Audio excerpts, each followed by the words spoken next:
Hey everyone, my name is Matt Pinkard and I love board games, and I'm also a Christian.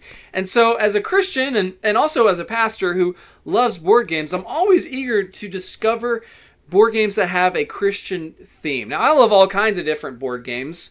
Most of the games that I own and play are actually not Christian themed games, but I do enjoy a good Christian themed board game from time to time. They can be great tools for teaching, and sometimes it's just fun to enter a biblical world or the world of a Christian in history somewhere and explore that territory. So the thing, though, is a lot of Christian board games are honestly not very good. A lot of them have poor component quality. They're not very well made. They fall apart easily. They're pretty cheap. And then other ones, there's a number of them where the gameplay is mediocre to even flat out boring. And so what I hope to do is show you there are some good Christian themed games out there. Now, I'm going to separate this video into three categories. The first will be games that already existed and then had a Christian theme put onto them, or games where the theme just, it is Christian, but it feels pasted on. It feels like you could take any other theme. It could be something from space or a Western or trading goods in the Mediterranean Sea, and you could put that into this game and the game would work just fine. In other words, instead of the mechanics and the gameplay flowing from the theme, the mechanics are already there, and then you just kind of put some kind of theme onto it.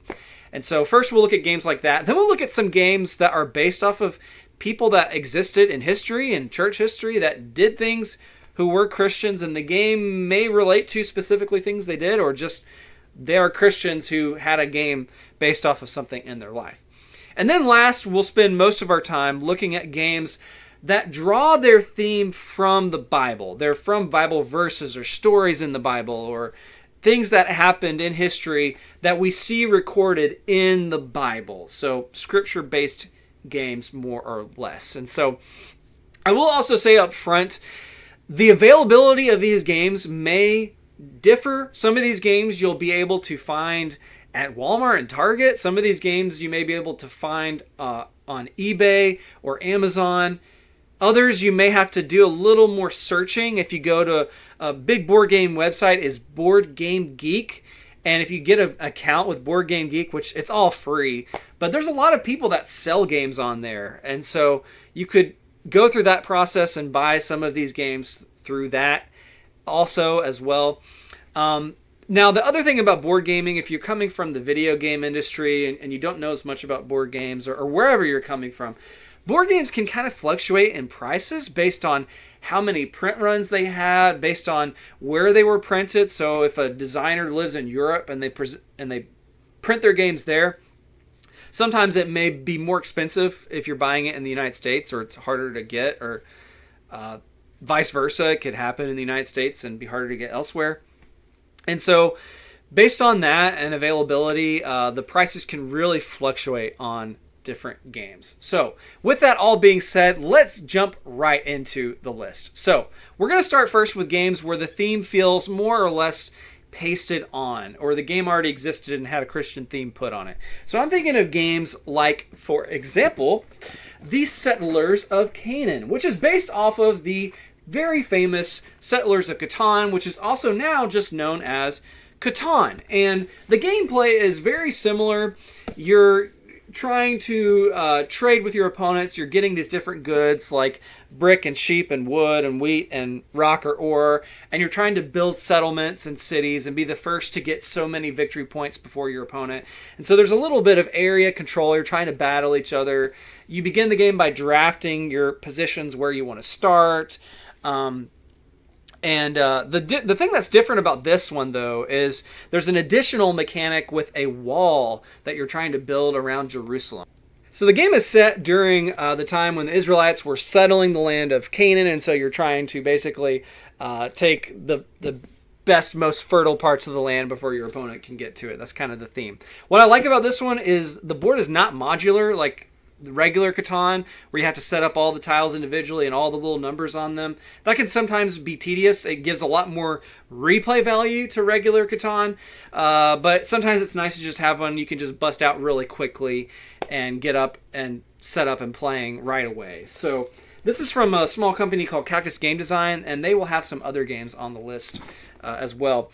Now, there's also Ark of the Covenant version of the famous Carcassonne game. I do not own that one because it is a little harder to come by. It's been out of print for many years now, and so I have seen copies floating around for sale or people trading for them on Board Game Geek, but wanted to just give a shout out to that one because Carcassonne is a wonderful game, and so just introduces the Ark of the Covenant as a theme there.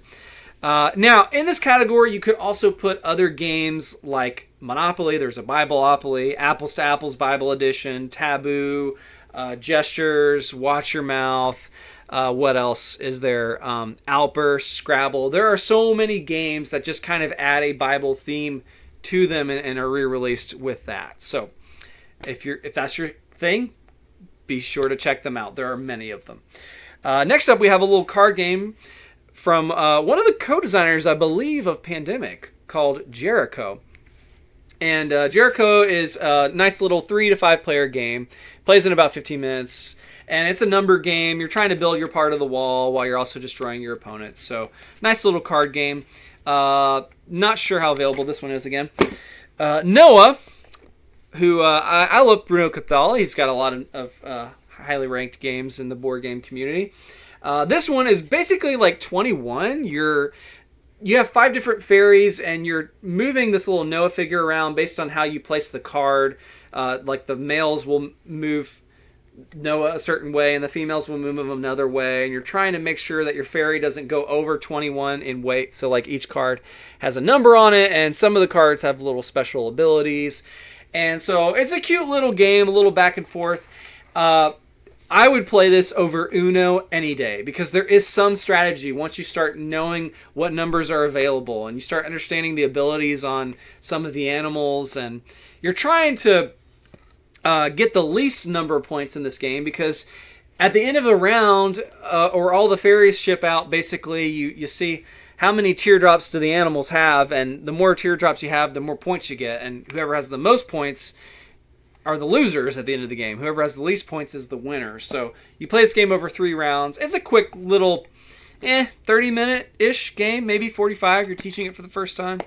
So it's a nice little cute game. I love the compatibility. It's got this little board that you fold out. Let me show you here. So it's got just little like puzzle pieces that you set up. So, and it's got the little no thing on the back. So cute little game. Nice little what board game community would call a filler game. So that's Noah. Next up, Biblios. I love this game. Biblios is a great 2 to 4 player game. There's 2 big halves to the game. You are basically in this game monks who are trying to put together your library to have the most wonderful library, as the box says. And so you have different types of books that you're trying to fight over. You have maybe like your secret forbidden books that are almost like the forbidden section at Harry Potter kind of thing. You have scrolls and you have other books. And so they're each different colored dice, and the dice start at the same value of like 3, but you can play cards to manipulate the dice value throughout the game. As you're trying to get these cards, you'll put out a certain number and take one and kind of fight for those cards. And then the second half of the game, you have like an auction going on where some of the cards have money, and you're playing those cards to win a certain card, and whoever has the most points in each set wins that set. And the set's value is dependent upon what the die number is. So the die number could change from anywhere from 1 to 6. And so you could win, theoretically, like 3 sets, but they're only worth 1 point each. And so the person who won the 6-point set, or with the die with the 6 number on it, would actually get way more points, right? And so there's a lot of interesting back and forth with that, and the box has a really neat little magnetic cover on it, and it actually shows you how many of each card there are, and you have a different value of cards you put out based on the number of players. It's a nice 30-minute game. Always has gone over well for me every single time. One of my favorite auction games, honestly. That's Biblios. Next up, we have not the game that I'm going to show you here, but and these are, by the way, now games we're getting into that have a historical Christian type theme. So the first one here is Sola, Fide, the Reformation. It's a 2-player only game. I don't actually have it at this time, but I have a game called Campaign Manager 2008, which is from the same designer. He's also done games like 1960, The Making of a President, and I can't remember. I think he may have done Twilight Struggle, which is another very highly ranked game of Board Game Geek. But Sola Fide, the Reformation, is a kind of tug-of-war game where you're fighting over these different territories. It's supposed to represent the time surrounding after the Reformation started, quote-unquote, kind of with Martin Luther in 1517, and, of course, the famous nailing of the 95 Theses is... You know, it's a little more dramatic than how it actually happened, but the 95 Theses in Wittenberg. And so the game is based on that theme. It's 2-player only. It's this nice tug-of-war with cards. You draft your cards at the beginning of the game to build your deck. The gameplay is very similar to Campaign Manager 2008. So if you've played one, you've more or less played the other. There's little differences with how the cards work and such, but... I love this game a lot, so if I enjoyed this one and Sola Fide is almost the same, I would recommend you give it a try. So the only complaint I've heard from people is that it's a little more drab looking. Campaign Manager is nice and colorful with the red and blue as you're battling over political campaign manager. So I do recommend you try it out. I know it comes with an instruction booklet giving more information about that time period, so that may interest some of you for educational purposes. Next on, we're going to go to a game I also don't own, but it's highly ranked on Board Game Geek, and it is called Here I Stand, The Wars of the Reformation. So this is about the different groups and segments that kind of split off as a result of going back to Martin Luther and what he did in 1517, and the result of that, the wars, as the game calls it, that happened over the subsequent decades following that event. Now, this is a 2 to 6 player game, but it is a heavy game. And so if you're not familiar with board games, you probably want to steer clear of this game. This is a game for people that have already dipped their toes into medium weight board games. They're used to rule booklets that have, you know, more than 5 or 10 pages worth of rules. There's a lot to this game, the thinkiness of it. But if you want to learn more about it, I wanted to mention it so you can go out and research Here I Stand. It just came out with the 500th anniversary of the Reformation edition 3 or 4 years ago in 2017, or 2017 rather. Yeah, same thing. All right, moving on is a game based off of Dr. Livingstone. So David Livingstone, who was a missionary, but this game doesn't focus on his missionary activities. It focuses on what he did for Queen Victoria, and it's kind of representing him exploring the African tribes and specifically looking for like diamonds and jewels. So the theme is what it is, so there's a lot of things you can talk about with that, with what's going on there. But I wanted to mention this game because there's just not a lot of games out there about Christians in history or things that they did that weren't necessarily tied to the gospel or tied to the Christian faith, if that makes sense. Like, the theme isn't necessarily about his Christianity. And so, but it is a game that's out there that I actually haven't played this game, but I've heard good things about it. So I thought I would mention it to you. Now I want to move on to all the games that specifically have to do more with the Bible. These games flow from Scripture and things we see that happen in the Bible. And the first game I want to mention here is Kingdom of Solomon, which got a reworked version called Wisdom of Solomon, which is going to be the version you should look for. That's more readily available as I'm recording this right now. This is what's called a worker placement game. You're trying to place your workers in different areas in the land of Israel, and you have cards that can get you different bonuses. You can help build areas of the temple, and so you can trade in your goods for different points here. You're trying to beat out your opponents to certain areas, and you're trying to change the turn order so that you can go first. And so it's really neat how you can try to battle over these things. And I got the little mini expansion, the Chronicles of the King, I think it's what it's called, which really upped the ante because it provides some events that mix things up during the game. This is a nice little enjoyable game. The board is a little plain, but the mechanics are really enjoyable. I haven't tried Wisdom of Solomon yet, but I've heard good things. So There you go. Wisdom or Kingdom of Solomon. Next up is Portals and Prophets. This is a 1 to 5 player game. The box says 2, but if you go on Board Game Geek, the designer actually published a variant for this game where you can play it cooperatively.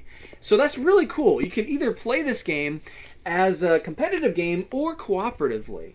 And the theme of this game is that you are time traveling, you are trying to take people to see some of the big events that happened throughout the Bible. So all the way from Genesis to the New Testament. And so you have a time machine that you're traveling with, and you'll play cards that can add gas to the time machine. And the time machine will only go back or forth so many centuries in time unless you can fill it all the way. But if you fill it all the way, it goes to empty for the next player's turn. So they can ruin their plans because they're like, oh, I needed the time machine so I could, but now I don't have enough gas. And so there's some tension there with that. There's a lot of set collecting in this game. So think of games like, I'm struggling to think of some off the top of my head. But like you have different colors for the cities. And so you'll get more points if you get sets of those colors, like one of each set from the different 5 regions. Or some of the cards will have different themes on them. So like this is a theme where God spoke. Or in this area we see the king doing something, or this was a war. And so you'll get different points for having the most of a different theme, and you'll add all those points at the end of the game. So you don't actually know the winner of the game till the very end. So I've really enjoyed this game. I haven't played the cooperative mode yet, but I'm excited to give it a try. And it's got a nice little blend of mechanics from various different games. So really enjoyed this one, Portals and Prophets. Next up, we have... I actually don't own this game because it is a little hard to find right now, but I don't know when it's coming into reprint. So I thought it would be worth mentioning. It's called Pharisees the Party Game. Now, it's based off of basically Werewolf. Well, I have Ultimate Werewolf here, or if you've ever played Mafia. The mechanics of the game are very similar. The reason, though, I put it a little different is because the theme is more tied to the idea of the Pharisees trying to stone people. And so they're basically like the wolves or the mafia of the game, trying to secretly take people out. And each card has really cute art on it, and they have Bible verses. And so, I don't know. I guess it could have gone into the first category where the theme is more pasted on, but it felt like it deserved its own spot here just because they try to pull the way the abilities work on the different characters from things that you see in the Bible. So I thought it was really clever. So that is Pharisees the Party Game. Next up, we have a game that has a special place in my heart. Because I used to play this game in high school with my friends at seminary, and I even traveled to the tournament in Pittsburgh. We had a tournament in New Orleans for the national tournament, and that is Redemption. It is a collectible card game from Cactus Game Design, and this one it's a 2-player only game, and you are basically trying to be the first to rescue 5 lost souls, and you build your own deck of cards. If you buy the starter deck, you don't need to worry about all of that, but the cards do come in booster packs that you can buy, and it's the way it works is similar to games like Magic the Gathering and others, where you don't necessarily know what cards you're going to get when you buy a pack of cards. And you may get cards that are rarer than others or more powerful. So do know that going into this game. And that's the reason I probably don't buy anything for this game now, is I'm not into the competitive community. And I just have a deck and a couple packs that I got for having cards to play with other people. So you're basically having good guys that go out and you can play enhancements on them that do different abilities. So like, let me show you an example. Here's a card, a newer card. Temple dedication, and you'll have like the ability right here, and then you'll have the scripture text here, and there are different brigades. So like here you have white, purple, and I think that's green, and so you'll have different groups that you can play cards with. And some cards you can play are called instants that you can play at any time. Like here's one, Son of God. You can rescue any lost soul and play. Here's one based off of William Booth from the Salvation Army, for example. Some of them will like allow you to band different cards to it permanently. If a card like has that little symbol on it, you could have another card with the same symbol attached to it permanently when it goes into battle. You have some cards that are like artifacts that you play that stay out permanently and can do cool things. And so Redemption is a fun game. It's mechanically really good. This is a little deeper game than some of these other games we've mentioned. If you play just the games that come in the starter set is what they're called, the abilities shouldn't overwhelm you too much. But if you start collecting a bunch of the different cards, all the cards have like different abilities. And so you can do some really neat strategy in building your decks. This game really helped me as a younger Christian, and before I was a Christian even, learning about different characters in the Bible. And I would read the flavor text. I would read the Bible verses at the bottom and start to understand where they got these different themes and concepts from. It's a really interesting game. They're still printing new sets to this game to this day. So that is Redemption, the collectible card game. Next up, we have a game that I do not own a physical copy to, but I will show you pictures of it on the screen, and it is called Kings of Israel. It is basically, think of the board game Pandemic if you've ever played Pandemic. You're working as a team in this game, but you are basically trying to stop sin from spreading everywhere throughout the people of Israel. And if sin gets too bad, then the people start building false idols. They build like burnt or calves idols, similar to like what you see in the book of Exodus, where they built the golden calves. And that sort of thing starts to happen. And so you're trying to be a prophet, and you'll have maybe a different special ability for your prophet compared to your friend's prophet that they play.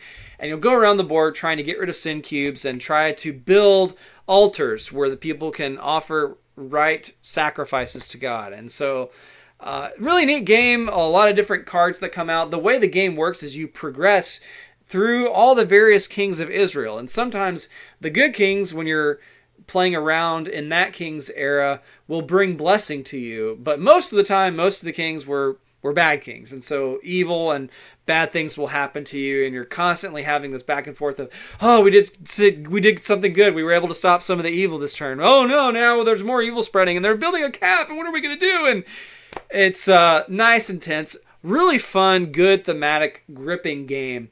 So that is Kings of Israel. And it also has a really well done version that's available digitally. So I actually own it on Steam. And so there are different avenues where you can purchase that. I got mine pretty cheap on sale, I think for like maybe $5. So that is Kings of Israel. And last but not least is Commissioned. Commissioned is another cooperative game. You are working as a team. It is 2 to 6 players, but you can really play it by yourself as well. But in this game, it's set in the New Testament era, and you are essentially trying to help, instead of spreading or trying to get rid of cubes, you're trying to spread cubes, and that represents spreading the gospel and planting churches. And one of the cool things about this game is it has different sides of the board, and there are like 6 or 7 different modes you can play that represent different times in the book of Acts as the church was spreading. And so it's really neat. It's got a nice companion booklet that kind of gives you some of the history of how this all worked out. You get to play as some of the different apostles, and you get to take turns being the elder in charge during any given turn. And so there is a good bit of cooperation in this game. This is a little different from Pandemic because there's a deck building element to where you're buying cards to tailor to your own abilities in this game. Recently had an expansion that I think was kickstarted, and so also I just love the design in this game. This is one of the few Christian games that I look at some of the art and I look at the pieces and I'm just like, this is superb. This is great. So I highly recommend Commissioned. A good board game with a great theme and great components. So I enjoy all these games, and so hopefully this is a good starting place for you. If you want to learn more about games that have Christian themes or are based from the Bible, all that good stuff. Thanks for watching this video. Feel free to like and subscribe and share it with others, and leave a comment below. What are your favorite games that you enjoy based on Christian themes? This is The Welcome Mat, signing off.